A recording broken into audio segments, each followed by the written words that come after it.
Alright, today we begin a new week in our Graduate Research and Design class, and this week's focus is on action research. And so of course you'll be reading chapters 16, well just chapter 16, and doing the quiz on chapter 16 as well. And then there of course is an assignment due. But let me give a little intro to action research as you get started. This is the kind of research that it's not what a lot of people think of when they think of research, to do action research. But it's the kind of work that a lot of teachers in educational classrooms do, and a lot of people do within their job at work, whether it's in education or not, to kind of improve the way that the work goes. I was recently talking to a friend who said, you know, what I want to know is before we make this decision, I want the data that backs it up. I want to collect some more data, and then we can make a good decision about what we can do. And I think that's true of action research. That's the kind of attitude that we should have in all of our work, because again, if we have data to back up the decisions we make, we can be a lot better at the work that we do. So action research is that kind of research that allows us to kind of work in a setting where we are already working and try out something in that setting and then collect data on that thing that we tried out and see if it works or not, and then adjust as necessary. It's kind of a cyclical process too. You try it out again, maybe tweak the adjustment or tweak the implementation that you tried out, and then measure it again to see if it improves at all, so that over time you can continuously improve the situation that you're in.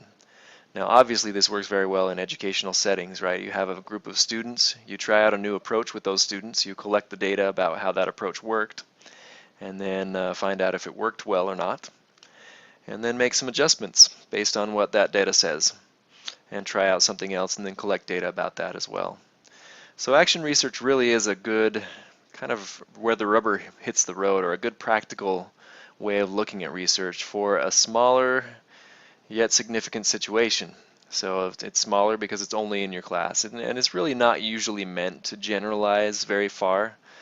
Like, I can't really say as a teacher that I tried this in my class and it really had some great success, therefore everyone should do it. Well, different classes are going to be different than mine, and different schools and different locations and so forth. So I can't really say that everyone will do this, and if everyone did this it would be so much better for everybody.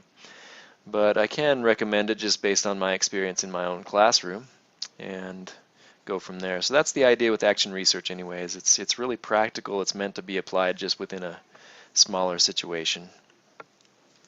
But you'll be reading about that in chapter 16, of course. As we move forward though, let's look at the assignment that we have here. The Design Participants and Procedures assignment is due by the end of this week on April 1st. And what you're supposed to do is identify your research proposal as either qualitative or quantitative, and then determine which type of qualitative or quantitative study your proposal represents. And you must choose one of those items in that list. In other words, if it's quantitative, you'll choose either survey research, correlational research, on down to single subject experimental research. You'll choose one of those as your method. And I do kind of lock you into choosing just one of those as your method, because I need to hear that you understand that method very well. Or if it's qualitative, you're going to choose narrative, ethnographic, or case study research. So once you've chosen those, and you've chosen quantitative or qualitative, then you complete task 6 for quantitative proposals, or task 7 for qualitative proposals in the textbook. And it gives you the page number for more information, but you know, you fill out these items. You fill out the type of quantitative research it is. So you have to tell me, is it survey research, correlational research, experimental research? Which one is it? Then you tell me who are your actual participants. And this should be an actual group of people, not just someone you made up, but an actual group that would work for a study on what you plan on studying. Next one is instruments that you want to include in your study or use in your study, and that could be an actual instrument. So I need a good idea of what this instrument's all about. If there is an actual instrument that you've found on the Mental Measurements Yearbook that exists already, then tell me what that is. and the instrument that you want to use. If it's not an existing instrument, in other words, if you would like to create your own instrument, I need sample items from that instrument. So give me a few sample questions that you might ask on that instrument for this section. And then design. Include a figure or diagram of the research design. Okay, research design means the steps that you will take to do the research. If it's an experimental research study, for instance, you might have a list of your sample people, and then you might have a list of the different treatments, like a box for the, what do we call it, the control group, and another box for the treatment group, and explain what the differences between the two groups are, and then another box that shows assessment or measurement, and then another box that says data analysis or something like that. So a figure or diagram in the research design. And then the procedure. Explain in a narrative or in words the procedure that your research study would take. So the procedure means first we'll start by doing this, then we'll do this next. Whichever method you choose, you need to know the ins and outs of that method, because again, you have to know what's good about that method, what are some weaknesses of that method, and so forth. Now, if it's qualitative, again, I'm going to ask for a little bit different things in your statement here. But it'll be type of qualitative research. You'll need to explain that. Participants, and I need more information about why you will select these people as your participants in your work here. Because qualitative research is all about choosing the right participants and purposefully selecting the right people for the study. Data collection. So again, not just that I will go and collect data, but I want specifics like, okay, am I going to interview people and observe them? How many interviews will I do? How long will they last? If it's an observation, where will I observe? Where will I go to do that? How long will I be in the field to observe? And then again, your procedure, that's the steps you'll take to complete the research study. So again, you'll start with 1, then you'll go to 2. Give me a good detailed procedure of that as well. And they have different rubrics for different methods. So if it's a qualitative proposal, I'll look at the qualitative rubric, of course. And if it's a quantitative one, I'll look at the quantitative rubric. So that is the assignment due the end of the week. As we move forward too, many of you have finished your research activity, but some have not, and that's okay. It's just a matter of getting it done when you can.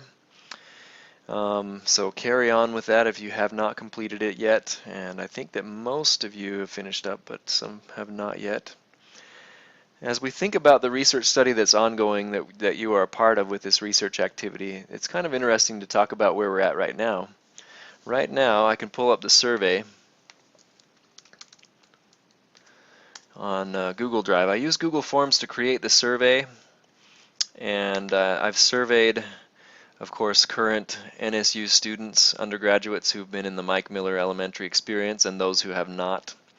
So I have some data for that. I have some numbers that I'm crunching on, that I'm actually, one of you is crunching on the technology survey that they fill out each semester, just to see if there are any differences there. And then here's a survey, and here's the back end of Google Forms. And it looks like we have 80 responses, and I believe there's about 130 possible from students and current elementary school teachers, and so that's about 60%. I'll probably want to be sending out another email to the teachers. They haven't responded as much as I wanted to yet. And it gives me kind of a nice breakdown of, the elementary school. None of them yet. Some of them are, most of these are NSU students, but we have a bunch of the different elementary schools responding so far. Let's see, I need to get maybe one more from Mike Miller. Number of years of teaching experience, breakdown, grades that you currently teach, your age. And then it talks about how people have responded to this educational technology confidence self-efficacy, well, it's what is called as a self-efficacy for technology integration scale. And this is a scale that I found in previous literature as I was reading about self-efficacy for technology integration, along with another scale that I found as well. And I put them together into one survey so that I could compare the responses between the two surveys. And then I also have this information here, like where do you teach, elementary school in which you teach, so that I can compare For instance, Northern State University students' technology self-efficacy or confidence with current teachers. So I guess my expectation would be that current teachers have a little bit higher confidence in using educational technology because of their experience, but you never know, right? And then I can also compare those teachers that we have worked with at Mike Miller Elementary to other elementary teachers around the school district. And I'm thinking that they would probably have higher confidence as well in technology use. So it might be kind of interesting, but I can compare that on any of these questions that we've asked and find out what their responses are. Now the whole study, though, this is just one part of the study. The whole study includes other data. So for instance, we'll share the interviews that you have done. Most of you have done an interview with a Mike Miller Elementary teacher. And so those interviews will give a little bit more information as this study comes along. As we have the analysis of the survey results, we can explain those a little bit more, maybe with some of the interview questions that we have asked of those teachers who work at Mike Miller Elementary. And hopefully that will explain some of the differences maybe that are here on the survey. And then finally, again, I have a technology use or technology survey that I implement with my undergraduate classes each semester, and I can compare the results of those to see if there's any increase or a better increase among students at Northern State who had the Mike Miller Elementary experience, and compare those to those who have not had the Mike Miller Elementary experience to see if they have a little more confidence or a little bit more ability with technology use. So that's the idea here. Obviously this is a mixed methods study.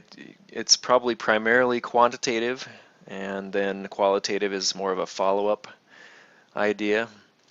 But that's the way it goes. Of course, for this class, for you, I'm kind of discouraging you from being mixed methods researchers just so that it's a little bit easier on you and so that you can focus on one method and making sure that you get that right.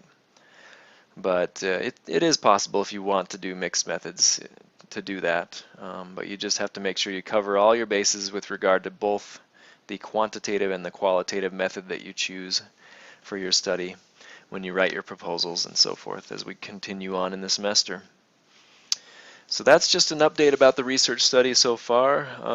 The next step really is once I have decided that we have enough responses and that we can no longer, according to IRB guidelines, no longer send more emails to solicit more responses, then we can take this data and start to analyze it from the survey and start to see if there are differences. And we can also compare it with data from the class survey that I have and also with the interview outcomes that you have done, and go from there. So it's data analysis is really the next step. And then of course we need to write our own, Dr. Moon and I need to write our own literature review so that we have that as part of our article, and then also describe the experience at Mike Miller and then share the data and what it shows about the experience there.